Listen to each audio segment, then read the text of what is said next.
ሰውየው አላጠፋም ለምን ብትሉኝ በብርሃን ያለነው እኛ ነን የእግዚአብሔር ልጆች መንፈስ ምን መረምረው ከእግዚአብሔር ሐሳብና ቃል ጋር መራመድ ያለብን መጠንቀቅ ያለብን አካሄዳችንን አደራረጋችንን እኔና እናንተ ነን እግርሽን ቢያጥብሽ ቢያንስሽ ነው አንቺ ደና ካልሆንሽ እኮ ያንቺ እግር ደና ካልሆነ እኮ ገቢ የለውም ሰውየው ኢየሱስ ስራው እኮ አንቺ መንከባከብ ነው ግዴታው ሲሳይ እኮ ነሽ አንቺ ለሱ ከላዳ ሹፌር ወደ መርሴዲስ ወሰድሽ 15 መሬት 4 ቤት 5 መኪና ምን ያደርጋል ይሰው ፍቅሩ ከንብረትሽ እንጂ ካንቺ አልነበረም ሰማኝ ወንድሜ እኔ መቼም በፓስተር ቸሬ ሁሌ እንደተሳቀቁን ሸምቀቅ የት እንሂድኛ ወንጌላውያን አንተ በሁለት ማሊያ ትጫወታለህ አንተ የምታስታርቀው በሚዲያ የምናያቸውን አክተሮች ታዋቂ ሰዎች ዓለማውያንን ነው ፓስተር ቸሬ የወንጌል አማኞችን ያሸማቅቃል እኔ እርሱ ሲናገር ሁሌ እንደተሸማቀቅኩ በትክክል የዳነ ክርስቶስን የሚከተል አይመስለኝም እኔ በቀደም ለቃለ መጠይቅ ከኦርቶዶክስ መምህር ጋር ቁጭ ብሎ በጣም እንደደነገጥኩት እኔ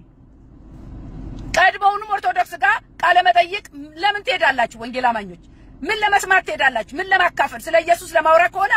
ስለ ኢየሱስ ምታወሩ ቢሆን ደግሞ አትጋበዙ መጀመሪያው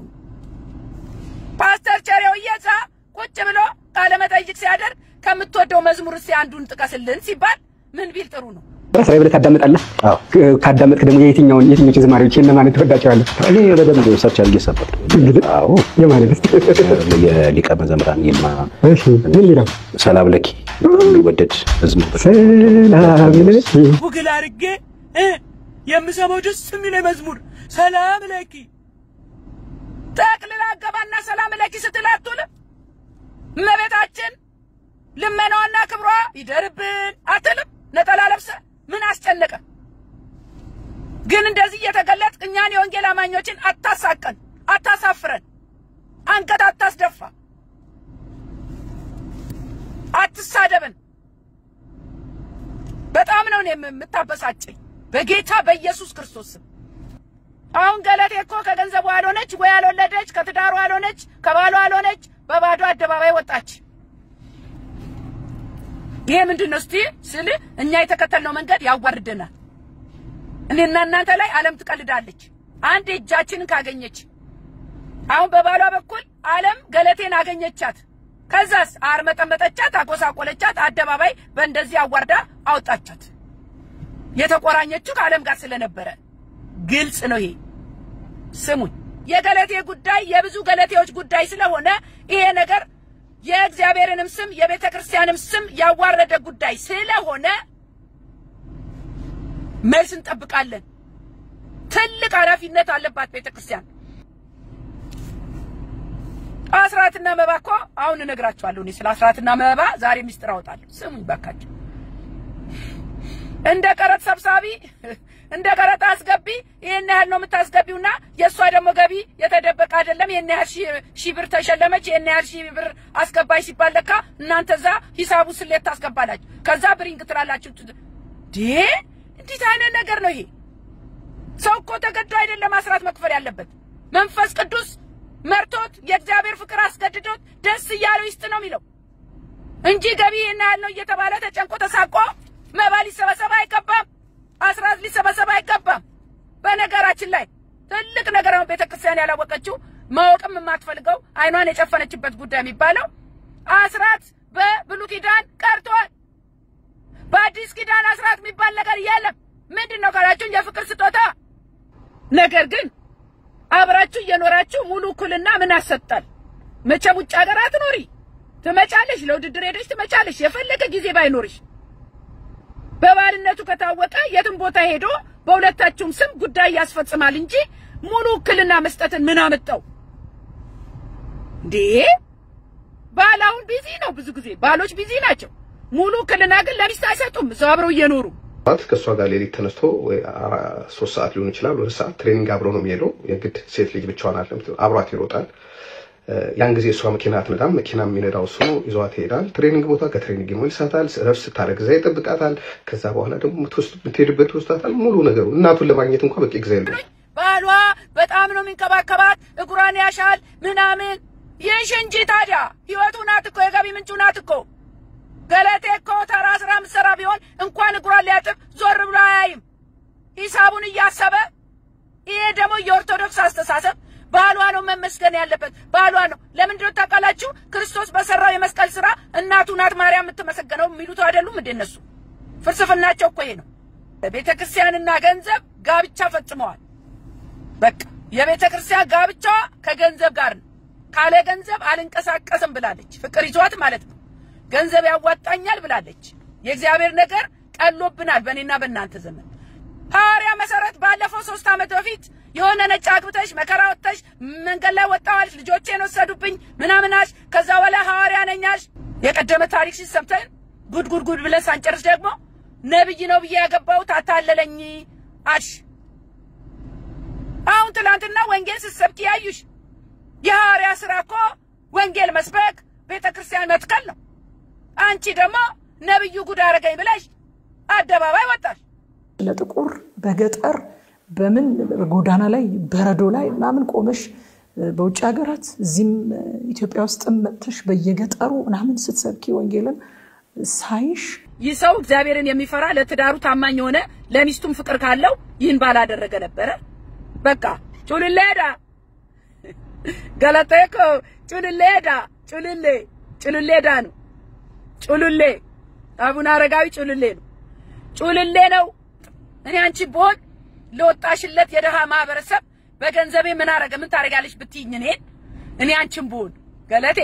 ለወጣሽበት የደሃ ማህበረሰብና ላሳደገሽ ጎስቋላ እናት ላሳደገችሽ በተለይም በእግዚአብሔር አይን ደስ የሚያሰኝ ነገር ሐኪም ቤት ብታሰሪ ትምህርት ቤት ብትገነቢ ድሆች ለመመገብ ዳቦ ቤት ብትከፍቺ ወይም ወላጅ ለሌላቸው ህፃናት ሰብሳቢ ጧሪ ቀባሪ ለሌላቸው አረጋውያን የሆነ ድርጅት ብታቋቁሚ አየሽ እግዚአብሔር ስራ እንደዚህ ነው ገንዘባችን የሚያርፍበት መሬትና መኪና ሰበሰብሽ ጩልሌው አጋጠመሽ እቴ ስሚ እኔ ምለው ገለቴ 15 መሬት 5 ቤት ከዛ ደግሞ 5 መኪና አንቺ ቁጣሪ ምንድነው ሰበሰብሽ ይሄ ምንድነው አላማው ብሩም ወርቁም የእግዚአብሔር ነው ስሚኝ ባክሽን መሬትና ቤት መኪና ሰብስበሽ ይሁሉ ለእግዚአብሔር ምን አለው እግዚአብሔር ኮለኔ ምን አለ ይላል እሱ በሰጠናትና ባፈራነው ነገር ለሱ የሚጠቅም ነገር ካልሰጠነው መልሰን ለኔ ምን አለ ይላል ከዛ ይወስደዋል እኮ ከለሱ ካጠቀመው የቤተክርስቲያን ትልቁ ስራዋ ልጆቿን ካውሬ መጠበቅ ነው ይሄ ልጅ ለጋብቻ ቤተክርስቲያን ስታጋቡ እንግዲህ እውነቱን አላቅም ከናንተ መግለጫ እንጠብቃለን የቤተክርስቲያናት ስም ፓስተሮቹ ናቸው ለችግሩ መባባስ ማስታረቅ ሲገባቸው ያሉት መግለጫ መስጠት አለባት ብሎ ወንጌል ለምን ብትሉኝ ይሄ ሰው ከማግባቱ በፊት ተጠምቋል ወይ ደህንነት ተምሯል ወይ በትክክል ጌታን ተቀብሏል ወይ ከማጋባታችሁ በፊት ይሄ የኔ ጥያቄ ነው አለበለዚያ መንጋውን ላውሬ ያሳልፋችሁ ሰጣችኋል ኃላፊነት አለባችሁ የሰሞኑ የገለቴ ነገር ምንድነው ብትሉኝ መንፈሳዊ ቀውስ ማልታቴ ገለቴ ማልታቴ ማሊ what happened እቴ what happened ዛሬ ላንቺ ምክር አለኝ እቴ ገለቴ ምክር አለኝ ስሚኝ ባክሽ ስሚኝ እቴ የምጠብቅ ናፍቆቴ አንድ ቀን ስትመጣ በክብር ሰማዩ ሞልተው መንፈስ ሩቃይቼ ዙሪያዬ እናለ መረሳለው ናችሁ እንዴት ከረማችሁ እታችሁ ጸገነት ነኝ ወንጌል ለዓለም ሁሉ የቃልና መንፈሳዊ ምክር አገልግሎት የመጨረሻው ዘመን የእግዚአብሔር ድምጽ የሚሰማበት ነው ሰላም ለእናንተ ይሁን ዛሬ እንግዲህ ያው ሰሞኑን ሞቅ ያለው የገለቴ ጉዳይ ገለቴ ማልታቴ ገለቴ ብያለሁ እኔ እና በሷ ጉዳይ ላይ ነው መናገር የምፈልገው እግዚአብሔር ይረዳኛል የገለቴ ጉዳይ አይተን እንዳላየ ምናልፈው አይደለም ለምን ገለቴ የወንጌል አማኝ ስለሆነች ይመለከተናልና ለእቴ ገለቴ ደግሞ ምክር ስላለኝ ነው። እቴ ገለቴ ዛሬ ምክር አለኝ ላንቺ። እህትና እህት መመካከር የግድ ይላል አይደለ? እና በአጠቃላይ ግን ለመልእክቴ አልሰጥቻለሁ። መንፈሳዊ ቀውስ ነው። ብዙዎቻችን መንፈሳዊ ቀውስ ገጥሞናል። መንፈሳዊ ውድቀትና ቀውስ። በቃ የሆነ ሰው ሲቀውስ አታውቁም? ሲቀውስ ማንነቱ ይጠፋዋል። ማንነቱ ስለሚጠፋው የሚሰራውን አያውቅም። ችግሩ ሲገባል አደጋ ይገጥመዋልና መንፈሳዊ ቀውስ ገጥሞናል ብዬ ነው ማስበው እንደ አማኝ። ይሄንን ነው ዛሬ የምለውኝና እግዚአብሔር የተመሰገነ ይሁን። እኛ አባት አለን፣ ምንመራበት ቃል አለን፣ የእግዚአብሔር ቃል በዚህ በሮሜ 8:14 ላይ በእግዚአብሔር መንፈስ የሚመሩ ሁሉ እነዚህ የእግዚአብሔር ልጆች ናቸውና ይላል። የእግዚአብሔር ልጆች የሆኑት በመንፈስ ነው የሚመሩት። እግዚአብሔር የተባረከ ይሁን። የእግዚአብሔር ልጆች ናቸውና የእግዚአብሔርን ፈቃድ የምንፈጽመው በጽድቅና በቅድስና እንድንኖር የሚረዳን ደግሞ መንፈስ ቅዱስ አለ። ዛሬ በእኛ ዘመን ግን እንደምታዩት የክርስቶስ ተከታዮች ከእግዚአብሔር ቃል ርቀን የዓለም ነገር ተቀላቅሎብን ሁለቱንም ወደን ውሃና ዘይት ለማቀላቀል እየሞከርን ነው። ጨለማ ከብርሃን ምን ህብረት አለው? ለዓለም መፍትሄ መሆን ሲገባን እኛው ራሳችን መፍትሄ ፍለጋ ወደ ዓለም እየሮጥን ነው።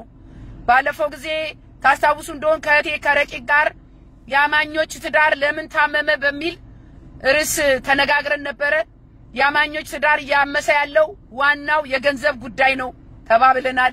በጣም ወቅታዊ መልእክት አስተላልፈን ነበር በትዳር ጉዳይ ላይ። ቤተክርስቲያን በአጠቃላይ ከእግዚአብሔር ክብር ይልቅ በገንዘብ ፍቅር በምድራዊ ምቾትና ሀብት ተማርካለች። ዛሬ የሆነ ቀውስ ውስጥ ገብታለች። ቤተክርስቲያን ራሷ ቀውስ ሆናለች። በእውነት ነው የምላችሁ። ሰሞኑን የእህታችን የገለቴ ትዳር ጉዳይ አደባባይ ወጥቶ እንዲያውም ለችግሩ መባባስ ምክንያቱ ፓስተሮች ናቸው፣ የቤተክርስቲያን ሽማግሌዎች ናቸው ተብሏል። የብዙ አማኞች ትዳር በዘመናችን ተበትኗል። ጌታ ኢየሱስ ቤቴ ካለ ሙሉ ነው ይበቃኛል የሚለው አባባል ቀርቷል። አሁን እኛ ጋር ቀርቷል። አሁን ሁሉም ያሳድደው ገንዘብ ላይ ነው። ገንዘብ አላት ወይ ነው ጥያቄው። በጣም ያሳፍር ነገር እኮ ነው። እኔና እናንተ ጋብቻም ምን መሰርተው ምስራችንን የምንሰራው በገንዘብ ተደልለን ገንዘብ ፈልገን ጥቅም ፈልገን አይደለም። የአማኞች በምድራዊ ነገር አማኞች ሀብታም ከሆኑ በተለይ በገንዘብና በንብረት ሀብታም ከሆኑ ችግር አለ፣ ችግር ይመጣል። እኔ ሀብት አልመኝም፣ ምድራዊ ሀብት ለአማኞች አልመኝም። ድሃ ይሁኑ አልልም፣ ግን በመጠን ሲሰጠን ጥሩ ነው። ሀብት ሲበዛ የእግዚአብሔርን ነገር እንረሳለን፣ እናስቀምጥና ሌላ ነገር ላይ እግዚአብሔር ለምን ያስፈልገኛል ሚል ነገር ላይ እንገባለን ማለት ነው። አምላኩን እኮ ይረሳል። ጴንጤና ንግድ አይሆንም። ጴንጤና የምድር ሀብት ባለ ሀብት መሆን አይሄድም። አጠቃቀሙን አያያዙን አናቅበትም። እኛ ከሁለት አንዱ መምረጥ አለብን፣ ወይ ገንዘብ ወይ እግዚአብሔር። የሚበልጥብን አንተ ታውቃለህ። ስለዚህ ብዙ ሀብታም የሆነ ሰው መቼም ሀብት ያለ ስራ አይመጣም፣ ቁጭ ብሎ አይመጣም። ስለዚህ አእምሯችን ይሰረቃል። ጊዜም የለንም፣ ለእግዚአብሔር የምንሰጠው ጊዜ የለንም። ስለዚህ እነዚህ ሀብታሞች አንደኛ በቤተክርስቲያን በጣም ይያዛሉ። ለምን? ገንዘብ ስለሚሰጡ ማለት ነው። ሁለተኛ እነሱም ሀብታሞቹ ገንዘብ በሰጡ ቁጥር ጌታን ያገለገሉ ይመስላቸዋል። ግን ገንዘብ ስለሰጠ ጌታን አገለገልክ ማለት አይደለም። እግዚአብሔር የሚፈልገው ልባችንን ነው። መንፈሳዊ ቀውስ ማለት ይሄ ነው። ምን ብትሉኝ ገንዘብና የእግዚአብሔርን ነገር ሁለቱን ማስኬድ አይቻልም። ሁለቱን ማስኬድ ስንጀምር ቀውስ ይመጣል። ሰው በሁለት ሐሳብና ምኞት ሲወጠር ከአንዱም አይሆንም። ሁለት እግር አለኝ ተብሎ ሁለት ዛፍ ላይ መውጣት አይቻልም። እኔ ሌላ ሰው ጉዳይ ቢሆን ኖሮ ስንት እንደዚህ አይነት ጉዳይ እኮ ያለምኛው ሰምተናል። መቼም ጆሮን ጭው የሚያደርግ ነገር ግን ወደ ራሳችሁ በወንጌል አማኞች ሲመጣ ግን እኛ ድምጻችንን ማሰማታችን አይቀርም። ስለዚህ ማልታት የገለቴ ይብያል። የገለቴ ጉዳይ መቼም ዘንድሮ ሚስጥር የሚባል ነገር የለም። ነገራችን ሁሉ በአደባባይ ነው። የሚያሳዝነው ግን እኛም የእግዚአብሔር ልጆች ከዓለም መፍትሄ ፍለጋ ወደ ዓለም መጮሃችን ነው። አሁን እኮ ገለቴ እየጮኸች ያለችው ወደ እግዚአብሔር አይደለም፣ እየጮኸች ያለችው ወደ ዓለም ነው። ለምን? ቤተክርስቲያን መፍትሄ አጣለች። ደክማለች ለልጆቿ እንኳን ዳኛ መሆን አልቻለችም ልጆቿን ካውሬ ማስጣል አልቻለችም ይሄ ትልቁ የቤተክርስቲያን ድክመት ነው ጉዳያችን አደባባይ የወጣው ቤተክርስቲያን መዳኘት ማስታረቅ መገሰጽ መምከር አቅጣጫ ማስያዝ ስላልቻለች ነው ከጅምሩ አሎ ገለቴ ገና ከጅምሩ ባለ ታክሲው አንቺን ጠጋ ሲልሽ ማንነቱን አጣርተሽ ይሄ ነገር የእግዚአብሔር ነው ወይ አባዬ ላግባ ወይ ይባላል እኮ ልጸልይበት ይባላል እኮ ገለቴ ጸለይነሽ አላሉ ጠዋትና ማታ ትጸልያለሽ አላሉ እንዴት እግዚአብሔር ሳይናገርሽ እንደዚህ አይነት ትዳር ውስጥ ገባሽ መጀመሪያ ምንጩን አጣሩ ምንጩ ስለዚህ እግዚአብሔር ምንጩን ይጠይቃል መነሻውን ይጠይቃል እኔና እናንተ ከማንም ጋር አንቆራኝም ትዳርን ያህል ነገር ነካክተን አለባብሰን ምን አልፈው ነገር የለም ስለዚህ ገለቴ ወንጌል አማኝ ናት ገና ከጅምሩ ትዳር መያዟ ባልከፋ የትዳሯ ቁርኝት ግን ከእግዚአብሔር አልነበረ ለምን ብትሉኝ ባልየው የወንጌል አማኝ አልነበረ እኔና እናንተ ከተጋባን ወዲያ ወይ ባልየው ወይ ሚስትየው ጌታን ቢያገኝ አንዱ ላንዱ ብርሃን ይሆንና ወደ ጌታ ለመምጣት ምክንያት ይሆናል እንጂ እኔና እናንተ ክርስቲያን ሆነን ጌታ ኢየሱስን ማያቅ አማኝ ያልሆነ ባል ወይ ሚስት ልናገባ አይፈቀድልንም ደሞ ክርስቲያን አርጋው ነው ያገባችው እሺ ብሎ ከተላለው እሷ ያለችውን ብሎ ነው የተጋባው የሚባለው ነገር ደግሞ ገና መቼ ተጠምቆ በስሎ ደህንነት ተቀብሎ አብረው ኖረው ምን ያቸኩላል ሲሮጡ የታጠቁት ሲሮጡ ይፈታላል ስሙኝ ባካችሁ በግልጽ እንነጋገራለን ዛሬ ባልየው ወንጌል አማኝ አልነበረም ባለምኛው አይን ሲታይ ሰውየው ብዙዎች እንደሚያደርጉት ለትርፍ ብሎ ለነገ የተመቻቸ ኑሮ አስቦ ማንነቷን አውቆ ይሆንሽው ሆናለሁ ብሎ ሃይማኖቱን ቀይሮ ያገባት እዛኛው ቤት ኦርቶዶክስ እኮ ጴንጤ ከምንሆን እስላም ብንሆን ይሻላል ነው የሚሉት ፍቅር ይዞት ነው ነገውን አይቶ ነው ያው በሰውኛ ይታሰብና የዛሬ ሰው ፍቅር ይዞት በቃ አንቺን ሃይማኖት ተከተላለ ይላል ትሬኒንግ እንደምታረግ ያቃል ጧት ማታ ስትመላለስ ያቃል ሯጭ መሆኗን ያቃል ተገኝታ ነው እንደ ገለቴ ስሙኝ ባካችሁ ስለዚህ በዘንድሮ ሂሳብ በፍቅር የተነሳ ይህን የሚያደርግ የለም በእኛ ዘመን እንኳን አማኝ ያልሆነ አማኙም ትዳር የሚፈልገው ገንዘብ ካላት ገንዘብ ካለው ጋር ነው እውነተኛ ፍቅር የምናውቀው የእግዚአብሔር ብቻ ነው በእነማየ ጊዜ ሚስት ስራ ባይኖራት ባል ነበር የሚያስተዳድረው በአሁን እኔና እናንተ ባለንበት ዘመን በኢኮኖሚም ይሁን ሰው ራሱንም ወዳድ ሆኖ ይሁን ያለ ጥቅም ጋብቻ የለም ስለዚህ ምንም ሳይድበሰበስ ይሄ ሰውዬ ገና ከጅምሩ ጌታን መቀበል ፈልጎ ሳይሆን የገለቴን ጥቅም ፈልጎ በሱ ምንም አልፈርድም እንደማንም ዓለማዊ ሰው ጥቅሙን የነገውን አይቶ የሚያረጋውን አርጓል ስለዚህ በልጠን መገኘት በማስተዋል መንቀሳቀስ ምን ጋባቸውን ሰዎች ማወቅ ምን ጓደኛ ምናረጋቸውን ሰዎች ማወቅ ከማጋር እንደምንውል ማወቅ ይሄ ግዴታችን ነው እኛን ሊሸውዱን አይችሉም መንፈስ እንመረምራለን እኮ ስሙኝ ከዛስ በተለይ በአገራችን ባህል ደግሞ ወንድ ልጅ በሴት ገቢ መተዳደር ህሊናው አይቀበልም ያገሬ ወንድ እኮ ኩሩ ነው የገቢዋ የሴቷ ብቻ ከሆነ እንዴት አርጎ ወደ ራሱ አዙሮ እሱ ከፊት ገጭ ማለት ነው የሚፈልገው እንጂ በሴት መተዳደር አይፈልጉም የሀገሬ ወንዶች በባዶ ኩራተኞች ናቸው ስሙኝ ከዛስ ስለዚህ የገለቴ የመጀመሪያ ስተት ባለ ታክሲም ይሁን ባለ ባጃጅ ያገባሽው ባል ምንጩ ከአንቺ ህይወት እምነትሽ የተቀዳ አልነበረም ህይወትሽ የተቀዳበት ምንጭና የሱ ህይወት የተቀዳበት ምንጭ አንድ አልነበረም ገና ሲጀመር እቴ ባለ ታክሲ ቀርቶብኝ እኔ በእግሩ የሚሄድ ጫማ የሌለው ጌታን የሚወድ ንጹህ ደሃ ይሻለኛል ስሚኝ የሚበልጠው አንቺ ጋር ያለውን ምን ጎደለሽና አንቺ እንደውም አስቢ እንግዲህ እግዚአብሔር ባርኮሽ በጸጋው ሯጭ ነሽ እንዴት ዓለማዊ ገና ለገና ተቀበልኩሽ ብሎ እንዴ ይሄንን እንዴት ማስተዋል አቃተሽ ገና ሲጀመር ማለት ነው አልገባኝ ስሙኝ እርግጠኛ ነኝ እግዚአብሔር በቃሉ በመንፈሱ በሰዎችም በወቅቱ ይህን ሰው እንዳታገቢ ተናግሮሻል እኔ በጣም እርግጠኛ ነኝ በዚህ እንዳታገቢ ተናግሮሻል ባልሽ ያደረገው ነገር እምነትሽን ተቀብሎ በቤተ ክርስቲያን በሙሉ ወንጌል ተጸልዮለት ጌታን ተቀበልኩ ብሎ መጋባቱ ከልቡ አልነበረም አሎ አይ ገለቴ ሞኝ ነሽ እንዴ ማልታቴ ገለቴ እንደዚህ ሞኝ ነሽ እንዴ ገለቴ እንደዚህ ትሸወጃለሽ የጌታ ሆነሽ ቃሉን እያወቅሽ መንፈስ ቅዱስ የት ሄዶ ነው ተጸልዮለት ጌታን ተቀብሎ ማግባቱ ተባለ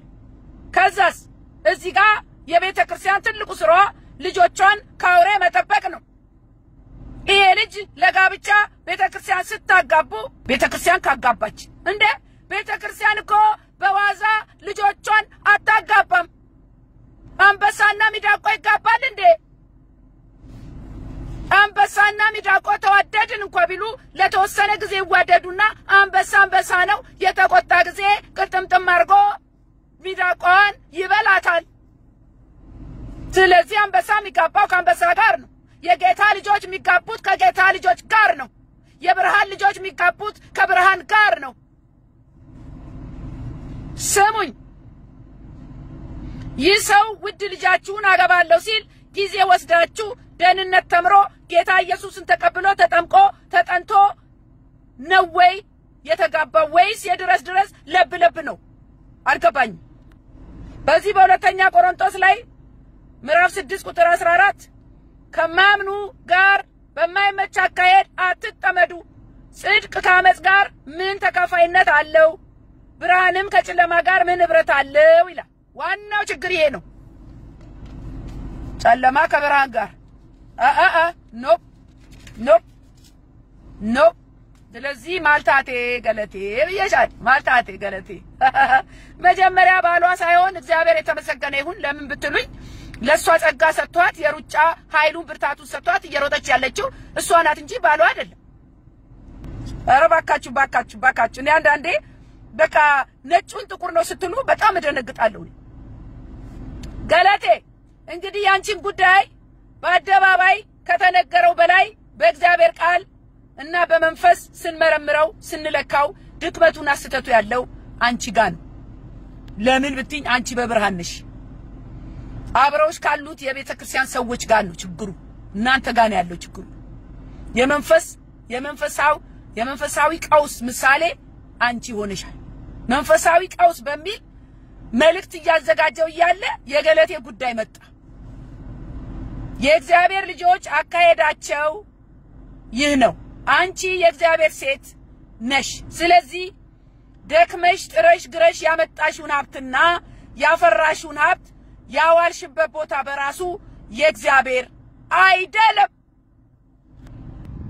ምን ሆነሽ ነው የደረሰው ደረሰብሽ ባልሽን አምነሽ ማለት ነው ዛሬ ድረሱልኝ ብለሽ ወደ እግዚአብሔር ሳይሆን ወደ ዓለም ጮሽ ወደ ዓለም እኮ ነው ጮሽው ገለቴ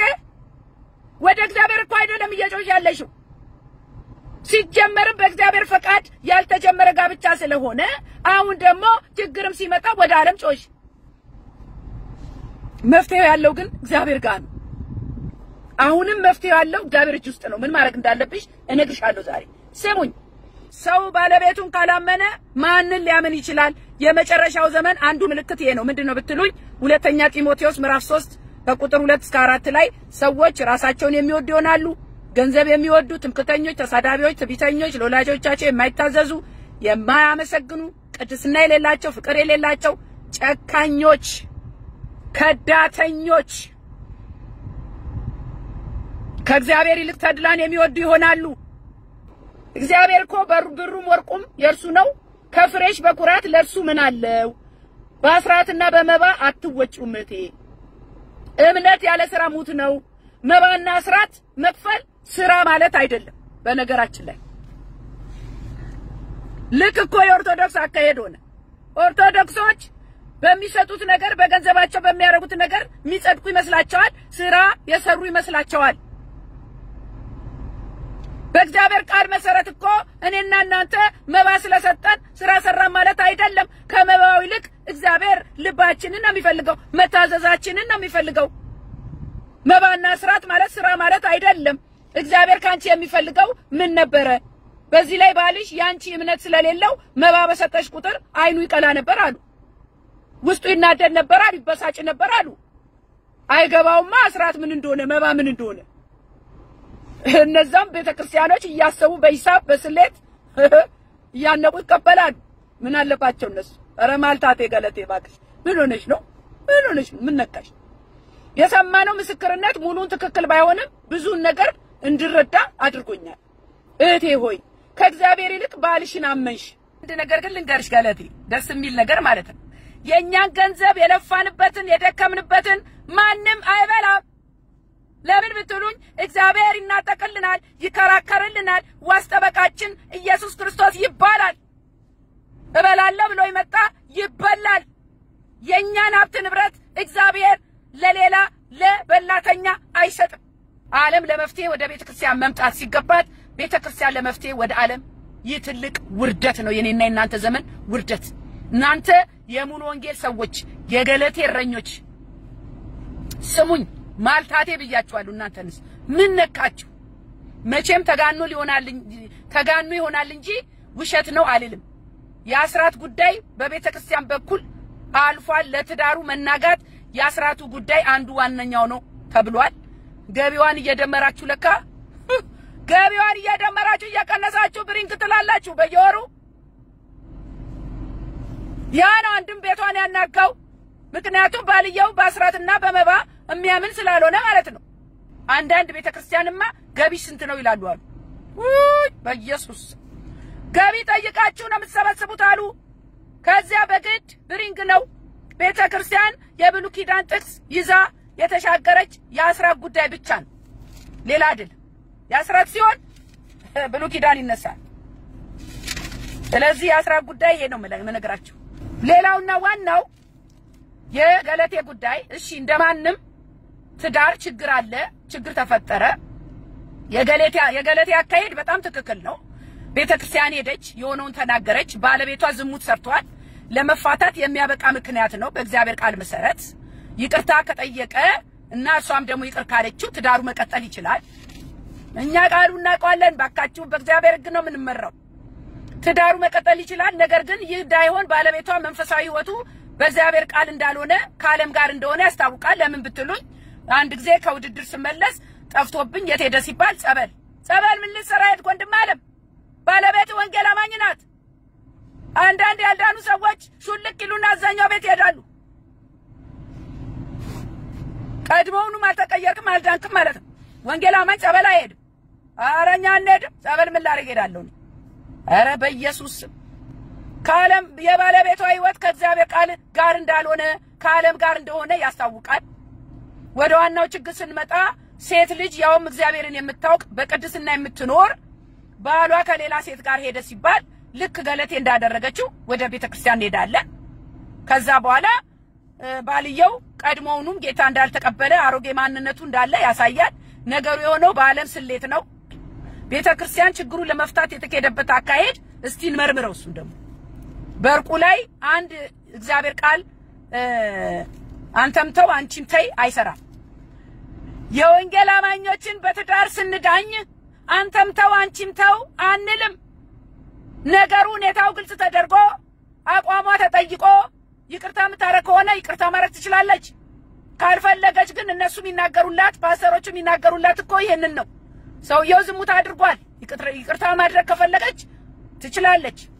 ለበለየት ግን ቃሉ ይፈቅድላታል ደሞስ አንድ ጊዜ ዝሙት የፈጸመ ባል ዳግም አያረግም ብሎ ማን ያስባል ክርስቶስን የማያቅ ምን ይጠበቃል ስለዚህ እሷን ወክለው ተናገሩ ፓስተሮቹ የተባለው ትክክል ነው አቋማን ለምን አነጋገራዋታ ጠይቀዋታል ፍቺ ትፈልጊያለሽ ወይ ይቅርታ ታረጊለታለሽ ተጠይቃ ነው ከዛ በኋላ መልስ ሰጥተዋል ባሏ የወንጌል አማኝ ቢሆን ኖሮ እዚህ ችግር ውስጥ ባልገቡ ቀድሞም ቤተክርስቲያኗም ኃላፊነት አለባት አስቀድማ በትክክል ያልዳነውን አጋብታለች ቤተክርስቲያን ኃላፊነት አለባት ስለዚህ እኛ ቤት በእግዚአብሔር ቃል ማስታረቅ አንቺም ተይ አንተም ተው ብሎ አድበስብሶ አይደለም ፓስተሮቹ በርሷ በኩል የመጡት በርሱ በኩል ከመጡ ሽማግሌዎች ጋር አለመግባባት ፈጠሩ አሉ እና በሱ በኩል የመጡት ኦርቶዶክሶች ናቸው የኦርቶዶክስ ቄስና ፓስተር እንዴት ነው ሊግባባ የሚችለው በየትኛው ቋንቋ እኛ ምናወራው ስለ ኢየሱስ እነሱ ስለ ማርያም እነሱ ሚሉ በማርያም እኛ በኢየሱስ እንዴት ሊሆን ይችላል ይሄማ ተግባብቶም ነው የማይሆን ነገር ይሄ ጋብቻ አማካሪ የሚባል ነገርም አይመቸኝም እኔ ዋናው አማካሪ ኢየሱስ ነው ኢየሱስ ከእግዚአብሔር ቃል ከተማከረ ሰው በመንፈስ ቅዱስ ከተመራ ቤቱም ህይወቱም ትዳሩም ልጆቹም ይጠበቃሉ ሰላም ይሆናል ከጋብቻ አማካሪ ብላችሁ ከተከሳችሁ ሰው አንዱ ፓስተር ቸሬ ነው ፓስተር ቸሬ እኮ የወንጌላውያን ትዳር አማካሪ አይደለም አማካሪነቱ ለዓለማዊ ነው ለኛ አይደለም ፓስተር ቸሬ ወንጌላውያን ትዳር ሲፈታ አይታችሁ ታውቃላችሁ አይፈታም ለምን ብትሉኝ ፓስተር ቸሬ ወንጌላውያንን አይወክልም ፓስተር ቸሬ እኮ የአሕዛብ እንጂ የወንጌል አማኞች ትዳር አይዳኝም አያስተርቅም አይፈታም አንዳንድ ምክርም አልተሳካለትም አንዳንድ ሞክሮ አልተሳካለትም ለምን ቢባል የሚዳኘው በቃሉ ሳይሆን በዓለም ጥበብ ነው በሁለት ማንነትና ማሊያ እየተጫወተ ነው ኦርቶዶክሶችን ጨቤ ማስረከት ነው ያንተ ስራ ከዛ ደግሞ ወንጌል እኮ እነሱ ከኛ በላይ ያቃሉ ወንጌል ለኦርቶዶክሳውያን መስበክ አረ በእግዚአብሔር እባክህ አንተ ሰው እባክህ ዋጋ መክፈል ግን አይቀርም ይሄ አካሄድ ዋጋ ያስከፍላል የማንንም ትዳር ደግሞ አልፈታህም አንተ ለምን ብትለይ ያ አማኞችን ትዳር መፍታት አትችልም ለምን ቃሉን አትጠቀምም ለነዛ ሊሰራ ይችላል አማኝ ላልሆኑት ላለመኞቹ ያንተ መንገድ ሊሰራ ይችላል አንድ ሰው አስታርቅ ተብለ አማኝ የሆኑት ምንድነው ያረከው የነገርካቸው ውጡና ሽርሽር ውጡና አልጋ ያዙና የድሮውን ያወራችሁ ወይን ጠጡ ሳትልም አትቀርም እንጃ ምን አቃል ተኝታችሁ አይን ላይ ታያዩ አረ በኢየሱስ ስም እኔ አይኔ ሲያፈጥ ቢውል ቢያድር በክርስቶስ መንፈስ ካለካይ በሰቀር ስምምነት እኮ ሊመጣ አይችልም ያንተ ማስታረቅ እንደዚህ ነው ውጡና ሽርሽር ድጉና ጆን ያዛትና አበባ ግዛላትና ሽቶ ግዛላትና ሳማትና እንደዚህ ያልክ ነው የምትናገረው ያለምኛ ነው ቋንቋ ራሱ የስጋ ነው ሰው የሚታረቀው በቃሉ ነው አላችሁ ደግሞ አንዳንድ ፓስተሮች ባልና ሚስት ሲጣሉ መፋታታን እንካሬጅ የምታረጉ በተለይ እነዚህ ሀብት ያላቸው ሰዎች ሴቶቹን ወደ ራሳችሁ ለማረግ ገቢውን ወደ ቤተክርስቲያን ለማዞር ይሄው ገለቴ ስንት ነገር ነው ለቤተክርስቲያን ሰጠች የተባለው ስለዚህ ፓስተር ቸሬ ወንጌላውያን አማኞችን አይወክልም ሁለት ቦታ ነው የሚረግጠው እኔ የምለው ሁለት ቦታ ከምትረግጡ ለምን ተክልላችሁ አትገቡም የብዙ አማኞች ትዳር ችግር ላይ ነው ያለው የሚፈታው ግን የእግዚአብሔር መንፈስ እንጂ ፓስተር ቸሬ አይደለም ቤተክርስቲያን መንጋውን ትጠብቅ ስታጋባ ጥንቃቄ ታድርግ በተነሳባት ነቀፌታ ራሷን ታንጻ ሙሽሪት ተዘጋጂ ጌታ ሊመጣ ነው እኔ የምለው እናንተ ታዋቂ አገልጋዮች አንድ ጥያቄ ልጠይቃችሁ ለምንድን ነው በሚዲያ እየቀረባችሁ በአደባባይ የወንጌል አማኞች የምታሳቅቁት ምን ሆናችሁ ነው ምን አይነት ሚዲያ እየሄዳችሁ ነው ደግሞ ኢንተርቪው የምትሰጡት እረፉ ህዝባችሁን አስተምሩ ወንጌል ስበኩ ኢየሱስን ከፍ አድርጉ ለምንድን ነው የምታሳፍሩን ለምን ችግራችሁን በጓዳ ጨርሱ ለምሳሌ ሐዋርያ መሰረት የምትባይ ሴትዮ ሐዋርያን እንዴት ነው ነብይ የሚያታልለው የጠጣችሁት መንፈስ አንድ መስሎኝ ይሄን ነገር በጓዳ ትዩ ምን ይጠቅማል አደባባይ ወጥተሽ ይሄን ነገር መዘርዘሩ ምን ይጠቅማል ምን ያንጻል ማንን ያስተምራል አሁን በምን አይናችን ነው አንቺ ምናይሽ ሐዋርያ ብለን ምናይሽ በምን አይናችን እኔ ምን በጣም ይገርመኛል እኔ አካሄዳችን አልገባኝ በዚህ አገልግሎትሽ ለሚያውቁሽ ሰዎች ያሳቅቃል ያሳፍራል ለምንስ በዓለም አደባባይ መውጣት አስፈልግ በእግዚአብሔር ፊት ሆኖ መልስ መጠየቅ አይሻልም ምን ይጠቅማል ከመሰናከል ውጭ በመጨረሻም ለገለቴ ምክር አለኝ ነገርሽ በሞኝነት ባለማስተዋል የእግዚአብሔርን ድምጽ ባለመስማት እዚህ ደርሰሻል ስለዚህ አሁንም የምመክርሽ ጉዳይሽ በእግዚአብሔር ፊት ነውና ንስሐ ግቢ ገለቴ ንስሐ ግቢ ይሄ የዘራሽው የፍሬሽ ውጤት ነው። ሰው የዘራውን ነው የሚያጭደው። ከእግዚአብሔር ሐሳብ ውጪ ሮጥሽ ይሄው አሁን አመድ አፈስሽ። ስለዚህ መጀመሪያ ንስሐ ግቢ፣ ፍርዱን ከእግዚአብሔር ጠብቂ። ዓለም ላንቺ መፍትሄ አትሆንም። አስቀድመሽ ከእግዚአብሔር ጋር ተስማሚ። ጠባቂሽ እሱ ነው። በቅን ይፈርዳል። ያንቺ የሆነው የትም አይሄድም። አይዞሽ፣ ጌታ አዋቂ ነው። የሄደውም ይሂድ እህቴ። ሌሎቻችሁም ከዚህ ተማሩ። ያላገባችሁ ቅዱሳን ከእግዚአብሔር ምርጫ ውጪ በክርስቶስ ኢየሱስ አምኖ ያልተጠመቀ ዳግም ያልተወለደ አታግቡ። ካገባውሽ ወዲያ ቀየራለሁ ቢል አትመኝ እህቴ። ይሄ ነው የዛሬ መልእክቴ። ገለቴ እግዚአብሔር ይረዳሻል። አይዞሽ፣ ጌታ ከእናንተ ጋር ይሁን። የምጠብቅ ናፍቆቴ አንድ ቀን ስትመጣ በክብር ሰማዩ ሞልተኸው መንፈስ